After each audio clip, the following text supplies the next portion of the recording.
The hum of the engine, the rhythmic sweep of the wipers, the fleeting lights of Kumasi painting streaks across a rain-slicked windscreen. These are the constants of my world. I'm Kwame. And my taxi? It's my confession box, my sanctuary, sometimes my curse. I'd heard it all, seen it all. Or so I thought. I used to think the scariest thing on these Kumasi roads was a pothole big enough to swallow a goat. Or maybe a passenger arguing over a few sadies. But then came Amma, and a single phone call. A call that ripped the veil off the world I knew, showing me something ancient, terrifying, hiding just under the skin of everyday life. She seemed lost, a real damsel in distress. I offered to help, but it was her call from my phone that truly changed everything, kicking off a chain of events that showed me some doors, once you open them, can never really be shut again. It was a Tuesday, or maybe a Wednesday. The days just blur together when your life is measured in kilometers, and the endless cycle of picking up and dropping off. The evening was pretty typical for Kumasi.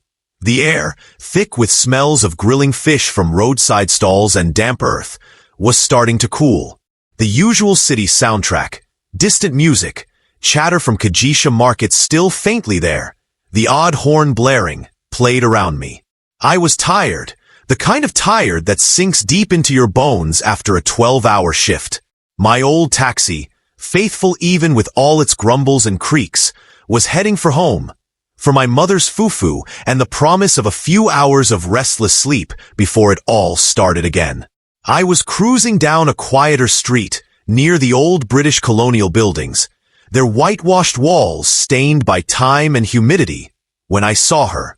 She was standing partly hidden by the shadows of a large, sprawling flamboyant tree, its scarlet flowers a stark contrast to the growing darkness. She was a silhouette at first, then as my headlights caught her, a figure of profound stillness in a city that never truly sleeps. Her Kent cloth dress was what hit me first. It was magnificent, woven with intricate patterns of gold, green, and a deep royal blue. Colors that spoke of tradition, of status, maybe even of sorrow, given how they're sometimes worn. This wasn't the kind of dress you'd see on a woman heading home from the market. This was ceremonial. She clutched a small, dark object in her hands, holding it tight to her chest.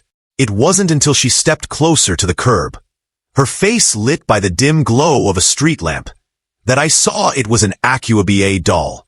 Those iconic Ashanti fertility figures, with their large, disc-like heads and stylized bodies, meant to bring children, to ensure beauty and health. She didn't hail me like most folks, with a sharp wave or a yell of taxi. She just looked towards my approaching car, her eyes wide and unblinking.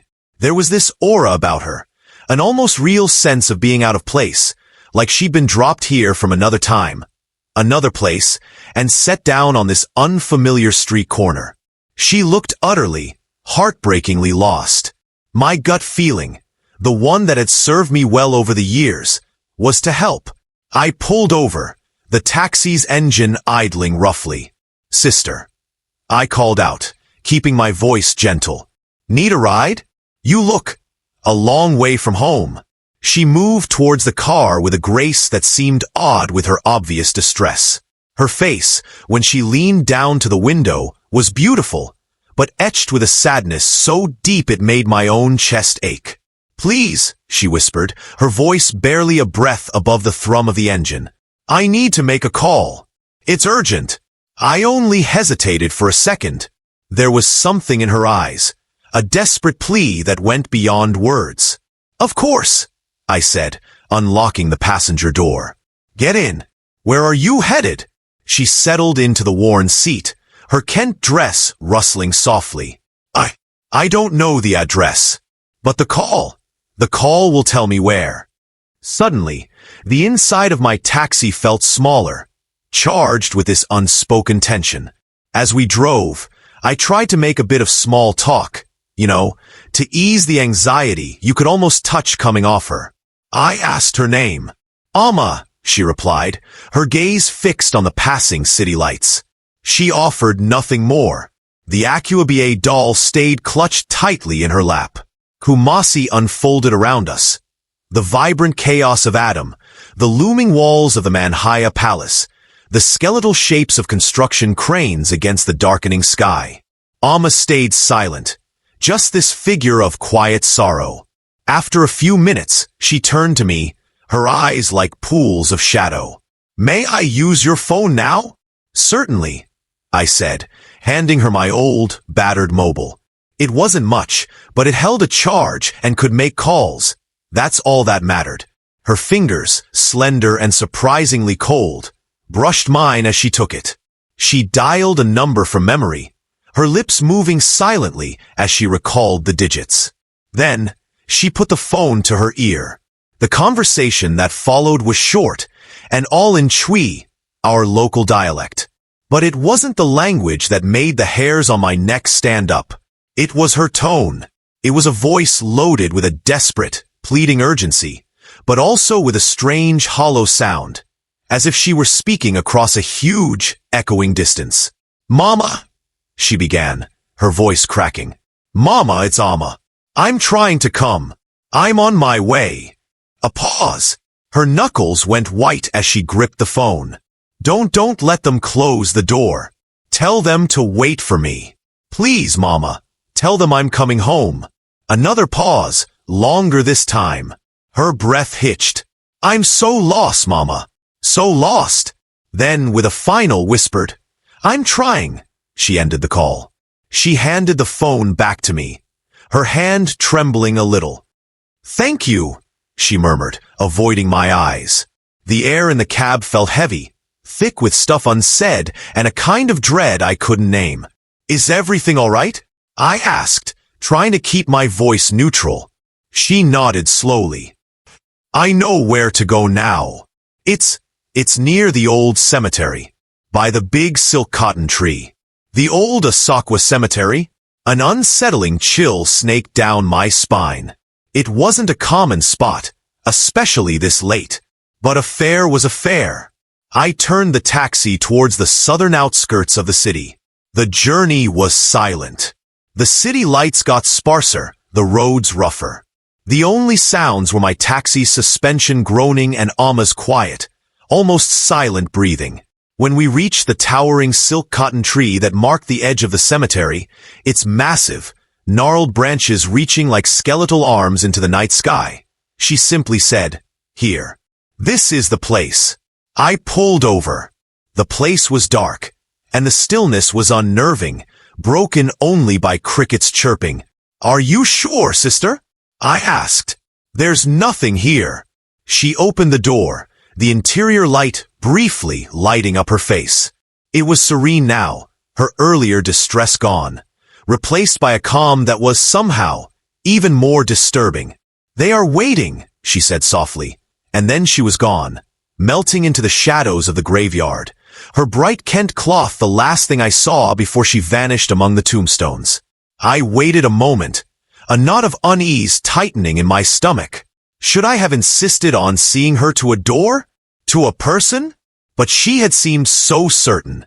Shaking my head, I put the car in gear, ready to head home. And that's when my phone rang. It was an unknown number, the same one Amma had dialed. Curiosity won over caution. I answered. "Hello." A voice, frail and shaky with age, crackled through the speaker. "Hello? Who is this? Why are you calling from this number?" It was an old woman. "Madam, my apologies," I began, confused. "A young lady used my phone a short while ago to call this number. She said she was calling her mother." There was a sharp intake of breath on the other end, followed by a choked sob. My Amma," the old woman whispered, her voice thick with tears she hadn't shed. "My daughter, Amma, she died a year ago today." My world just tilted. My blood ran cold. I gripped the steering wheel, my knuckles white. What did you say?" "It was her funeral anniversary," the old woman wept. "We were holding the rites. She was wearing her favorite Kent dress, the one she loved for festivals, and she was buried with her Akuabe doll." My heart hammered. I slammed the taxi into reverse, my eyes frantically scanning the dark cemetery. Nothing. No sign of Amma. Just the silent, watching tombstones and the oppressive darkness. My gaze fell to the passenger seat. Lying there, on the worn fabric where Amma had sat, was the small, wooden Aquabier doll. The drive home was a blur. The Aquabier doll sat there on the passenger seat, like it was accusing me of something terrible. Every shadow seemed to stretch. Every rustle of leaves sounded like a whispered name. My mind was reeling, trying to make sense of the impossible. A ghost? A spirit? In my taxi? My practical, down-to-earth way of seeing the world? Shattered into a million pieces. When I finally got to my small house, my mother, already in her nightclothes, took one look at my pale face and knew something was terribly wrong. I stammered out the story, my voice shaking, half expecting her to say I was just tired or my imagination was running wild. Instead, she listened, really listened, her brow furrowed with a seriousness that scared me even more. When I finished, she took the Aquabier doll from my trembling hands. She didn't pull back from it. Instead, she held it with this strange reverence, turning it over in her gnarled fingers. "Kwame," she said, her voice low and grave, "you've been touched by the spirit world. Not all who are lost wander without reason. Some are seeking passage, a final farewell, or help to complete a journey." She explained that in Ashanti folklore, spirits can linger, especially if their funeral rites aren't complete or if they have unfinished business. The Aquabier doll, usually a symbol of fertility and life, could also be a comfort object, a link to the world of the living, carried by a spirit struggling to find its way to Asamando, the land of the ancestors. Amma, she said, was probably one of these spirits, her call to her mother a desperate plea. To be seen, to be remembered, to be allowed to move on. That night, sleep was no escape. My dreams were full of fleeting images of Amma, her Kent dress a vibrant slash of color in a gray, misty landscape. I saw her wandering, her face etched with that deep sadness, the Aquabier doll clutched to her chest. I'd wake in a cold sweat, the echo of her whispered "Mama" ringing in my ears. The days that followed weren't any better. My taxi, which used to be just a place of routine, now felt haunted. Every time I picked up a lone female passenger, my heart would jump into my throat. I started avoiding the Asakwa cemetery area, taking longer routes even if it cost me fuel and time I didn't have. The Aquabier doll sat on my mother's small family shrine, a constant, silent reminder of that night. Strange things started happening. Objects in the taxi would move for no reason. The radio would crackle with static, sometimes whispering faint words that sounded like Amma's voice. Once, a passenger left a scarf behind, a beautiful silk one with patterns like Amma's Kent. When I turned to call her back, she was gone, and the street was empty. The scarf, when I picked it up, was ice cold. I became withdrawn, jumpy. My usual easy chat with customers just dried up.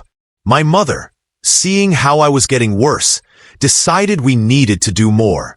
She consulted Nana Ya, our local Okamfu, a traditional priest known for his wisdom in spirit matters. Nana Ya listened to my story, his ancient eyes never leaving my face.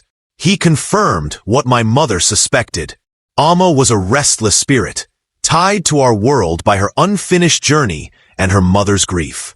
My act of kindness, offering her a ride and the use of my phone, had, without me knowing, made me a kind of bridge between her world and the next. He explained that phone call wasn't just a call. It was a spiritual tether, a final, desperate attempt by Amma to connect with the living, to signal her presence and her need before the door to the afterlife closed completely on the anniversary of her passing. Folklore talks about moments like these, narrow windows where the veil thins. He spoke of beings like the Sasabonsum, fearsome forest spirits, and the more common Abayafo, spirits that can possess people, though Amma was clearly different. A soul looking for peace, not trying to cause harm. To break the connection, Nana Ya prescribed some rituals, a purification for me and my taxi, and offerings to be made at the cemetery, near the silk cotton tree where Amma had vanished. Libations had to be poured, prayers offered, not to banish Amma, but to guide her, to help her complete her journey to Asamando. The following Friday, as the sun began to dip, painting the sky orange and purple, we went to the Asakwa cemetery. Nana Ya, my mother, and me. The air was heavy still. The city sounds seemed distant, muffled. My heart was pounding, a frantic drum against the growing silence of that place of the dead. Nana Ya, in his traditional white calico, carried a small bag of herbs, a calabash of palm wine, and the Akuabiye doll. He led us to the giant silk cotton tree, its presence even more imposing in the fading light. He drew a circle in the red earth with white chalk, chanting softly in ancient Twi. Words I didn't understand, but that resonated deep in my soul. He placed the Akuabiye doll at the base of the tree. He lit a small fire, the smoke curling up, carrying the scent of sacred herbs. He poured libation, addressing the ancestors, calling to Amma, his voice firm yet compassionate. He spoke of her life, her mother's love, her unfinished journey. He asked the spirits of the place to guide her, to show her the path to peace. As he chanted, a wind suddenly whipped up, rustling the leaves of the silk cotton tree.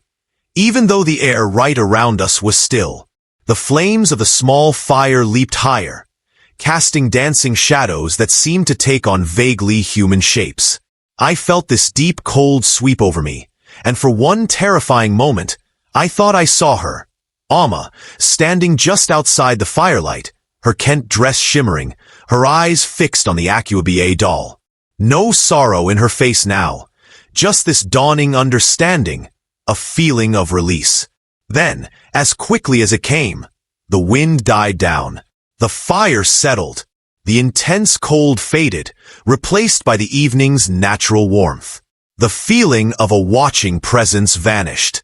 Nana Ya finished his prayers, his voice ringing with authority. He turned to me. "It's done, Kwame. She's at peace. Her mother will feel it too. You're free." Driving away from the cemetery that night, the world felt different. Lighter. That heavy weight that had settled on me since Amma appeared, it had lifted. My taxi didn't feel like a haunted cage anymore. Just a car, my way of making a living. The Akuabiye doll stayed on the shrine, but now it felt like a gentle reminder, a symbol of a journey completed, not something to dread. The strange thing stopped. No more shifting objects, no more ghostly whispers from the radio. My sleep became peaceful, my dreams no longer troubled by sad figures in Kent cloth. But Nana Ya was right. I was free, but I was also changed. Forever. I still drive the streets of Kumasi, my life still measured in kilometers and fares. But I see the city differently now. I see the layers under the surface, the old beliefs woven into modern life. I get now that the world is far more mysterious, far more complex than I'd ever imagined. The veil between the living and the dead is thin, and sometimes a kind gesture, a simple phone call, can draw you closer to it than you ever thought possible. I no longer scoff at stories of the supernatural.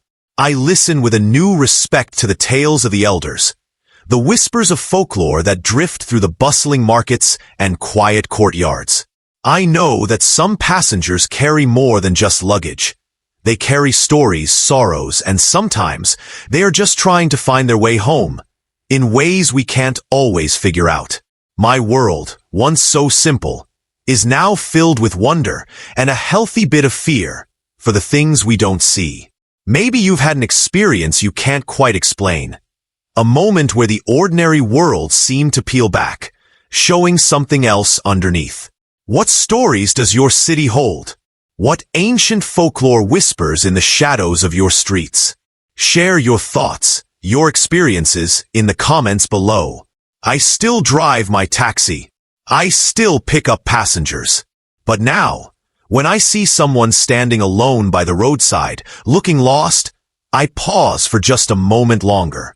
Because I know that sometimes, a lost soul isn't just looking for a place to go. Sometimes, they're looking for a connection, a way to make one final call before their world and yours changes forever.